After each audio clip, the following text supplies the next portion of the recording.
This is Dr. Caroline Peterson and Natural Women's Health Institute in Sarasota, Florida.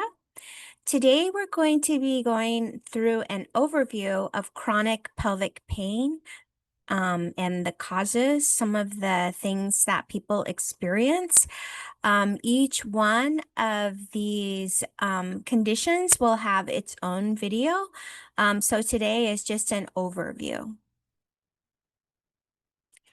Chronic pelvic pain is pain that's felt in the pelvis and lasts more than 6 months. It affects about 15% of women worldwide. However, 70% do not seek help. 20% of all GYN outpatient appointments can be related to chronic pelvic pain.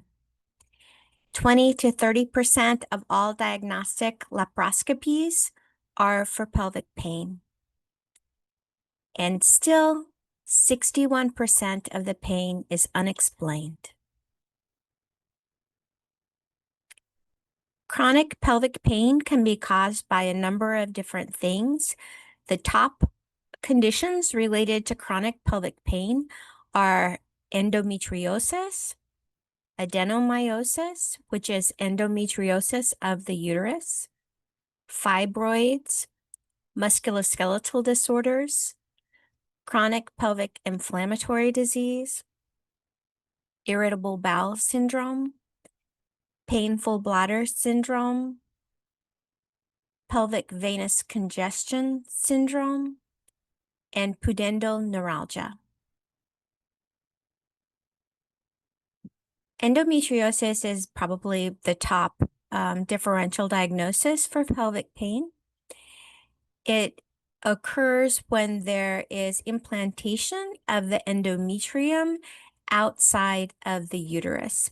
So this can be anywhere in the abdomen or the pelvis. It can be, sometimes they've even found it up in the lungs. So that means that anytime you have a period, this endometrium would be shed from whatever part of the body it's implanted itself. So it can have a very devastating impact on a woman's life. So if it's implanted in the pelvis, as typically it is because of the proximity, the woman will experience pelvic pain and often infertility.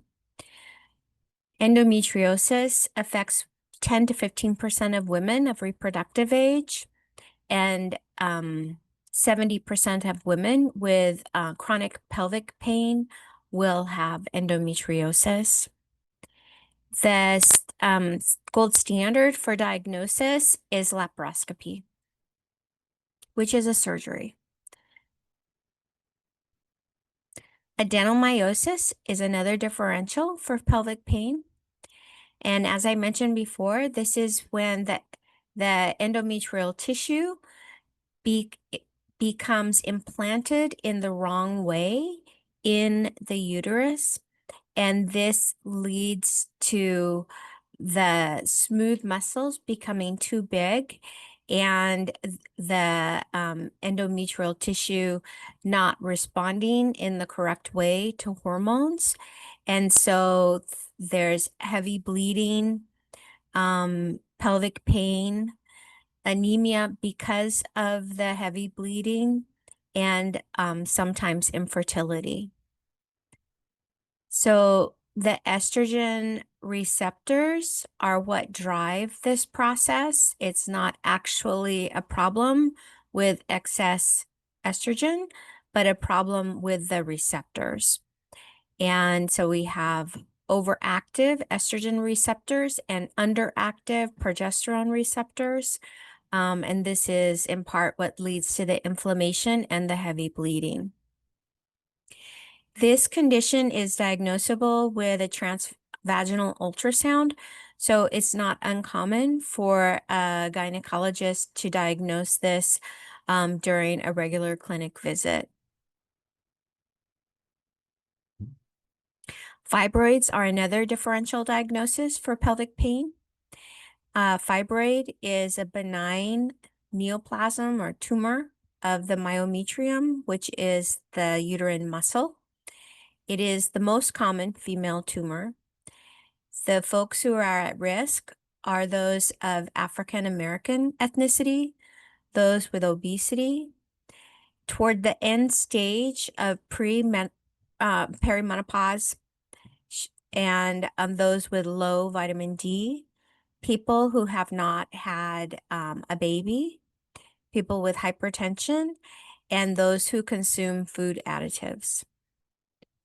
Fibroids will cause heavy bleeding, pelvic pain, infertility, miscarriage, and preterm labor. There are some genetic mutations that are associated with the formation of fibroids, including MED12 and CDK8, 19. Fibroids, too, are diagnosed by ultrasound.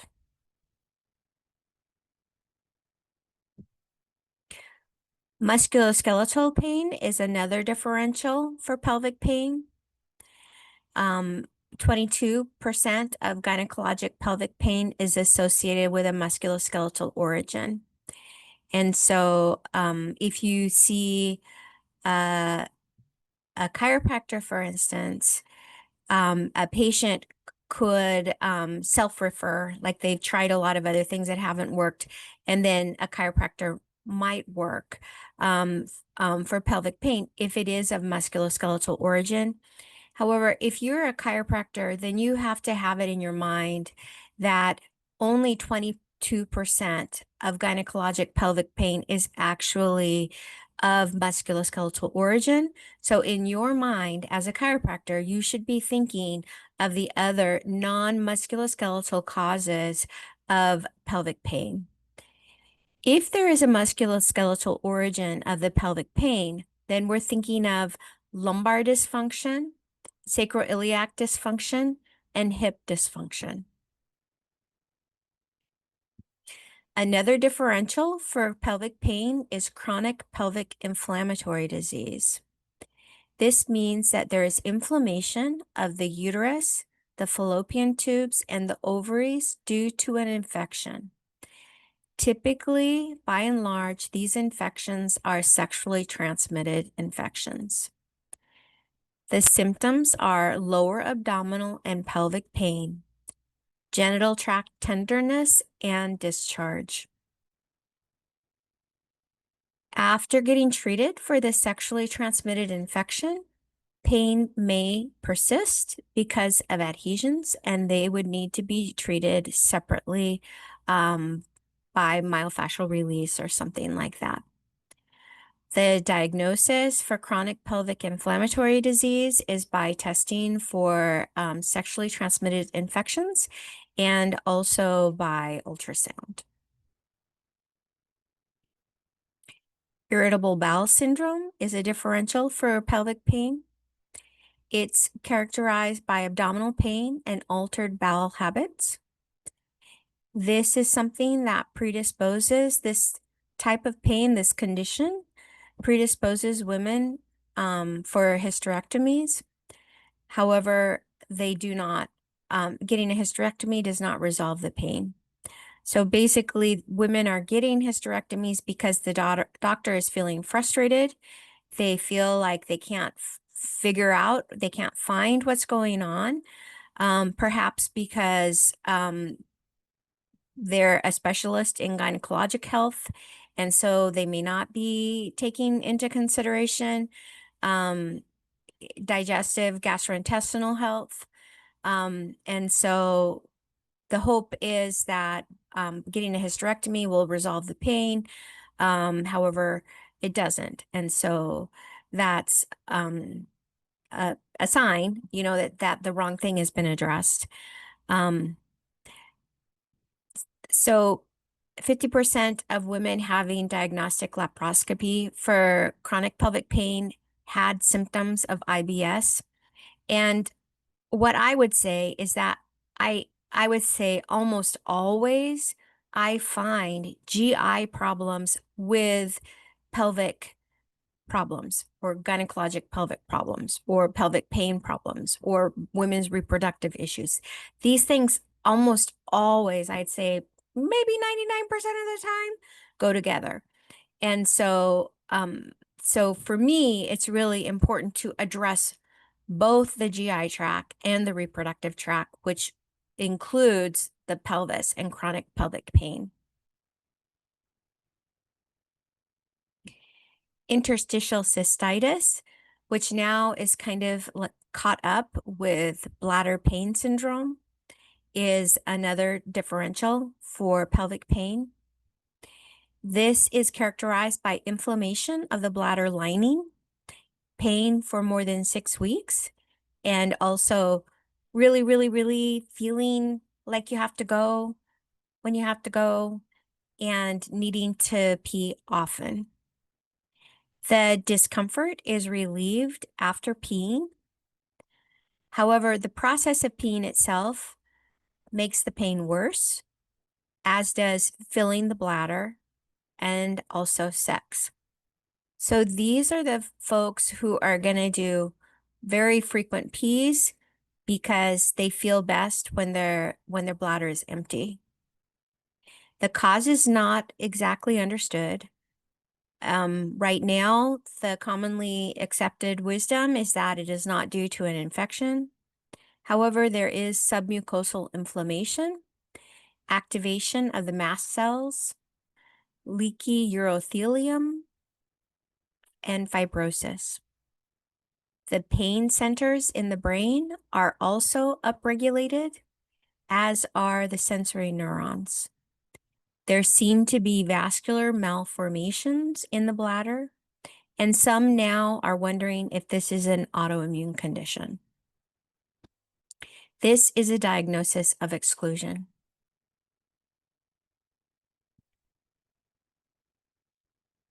Pelvic congestion syndrome causes up to 30% of all chronic pelvic pain. And pelvic congestion syndrome pain can include pain in the abdomen, the low back, the hips, and the legs. The pain is described as dull, heavy, unilateral or bilateral, worse with standing, sitting, walking, and after sex. All of these descriptors of pain are those that you will find with any kind of venous issue, because when the veins back up, this is the kind of pain that you feel, and these are the kinds of activities that create more venous congestion. Typically, you're going to see this pelvic congestion syndrome in a premenopausal woman, someone who has had more than one baby, and someone who has a normal body mass index. Sometimes these folks will present with varicose veins on the upper thighs, on the vulva, the buttocks, and also in the lower tummy.